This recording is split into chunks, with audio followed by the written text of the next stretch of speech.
Katak, hewan omnivora si pemakan serangga dan juga invertebrata. Hewan yang mampu hidup di dua alam ini, seperti jurus Jutsu Naruto atau yang biasa disebut spesies amfibi, tapi tidak ditakdirkan untuk hidup selalu lari dari kenyataan. Katak dan kodok itu jenis yang sama, karena tidak ada perbedaan yang cukup signifikan antara kodok dan katak.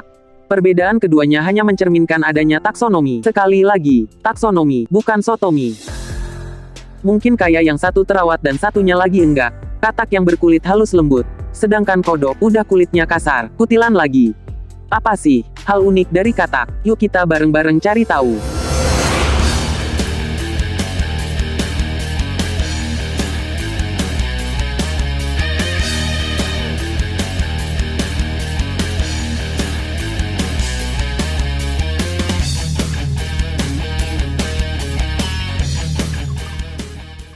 Setelah melewati pertapaan dan puasa 40 setengah malam dan siangnya enggak, akhirnya, View Red berhasil merangkumkannya untuk Anda.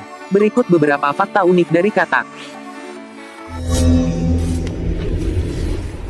Jumlah jari kaki berbeda. Katak ternyata memiliki jumlah jari kaki yang berbeda. Kaki depan katak mempunyai 4 jari, sedangkan kaki belakang mempunyai 5 jari.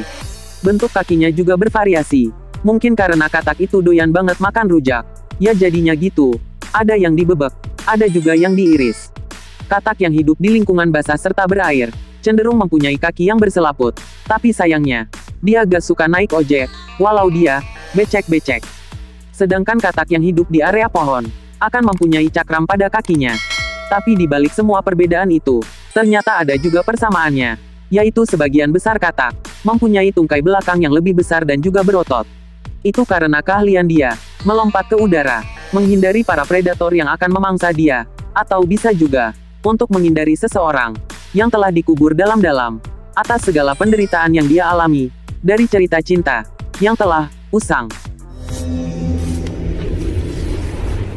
Ordo terbesar dari jenis amfibi.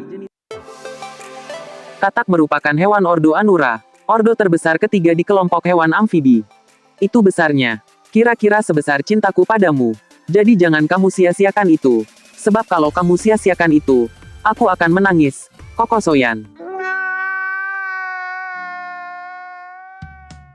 Terdapat sekitar 6.000 lebih jenis amfibi. 4.380 diantaranya adalah ordo Anura. Ini berarti, sekitar 73% spesies amfibi adalah hewan katak, dan mungkin sisanya hanya sepenggal kisah lama.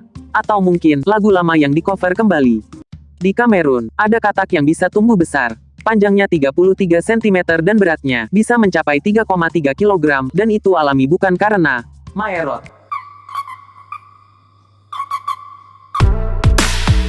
Spesies katak terbesar di dunia ini bernama Goliath. Yap, Goliath, bukan nguliat, sebab kalau nguliat hanya ada ketika bangun tidur, dan kalau ngeliat ke masa lalu itu tak baik untuk kesehatan. Sebab dokter tak pernah menulis masa lalu dalam setiap resep-resepnya.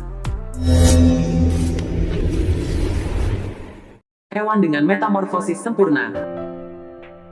Hewan vertebrata yang satu ini bisa bermetamorfosis dimulai dari telur, terus jadi kecebong atau berudu, lalu jadi katak muda, dan terakhir jadi katak dewasa. Akan tetapi petualangan hidup si katak dimulai dari kecebong, dari yang hanya bisa makan alga dan tumbuhan di dalam air, dari yang bernafas cuma pakai insang lalu bernafas menggunakan paru-paru, dari yang cuma bisa koceak-koceak di dalam air lalu bisa bersuara koop, koop, dan kokok-koop. Setelah dia benar-benar berwujud katak, dia seperti bebas, bisa makan apa saja, bisa loncat kemana saja, dan pergi ke rumah siapa aja. Udah kayak semau gue aja tuh si katak.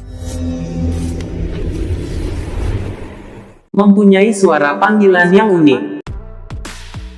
Hewan katak menggunakan suaranya sebagai panggilan yang unik pada sesama katak. Suara panggilan itu dibuat dengan cara memaksa udara lewat laring mereka. Ya semacam sound amplifiernya versi katak. Dan ternyata, suara itu berguna untuk panggilan kawin. Mungkin kalau kita translate suara katak itu berbunyi, "Emak hayang kawin, geus teu kiat, emak, ieu si otong, pengen kawin, emak." Suara khas itu akan terdengar pada musim udin petot, udara dingin pengen dibetot sama calon mertua. Dan biasanya, katak jantan akan bersuara secara bersama-sama, "Hai cewek, godain abang dong."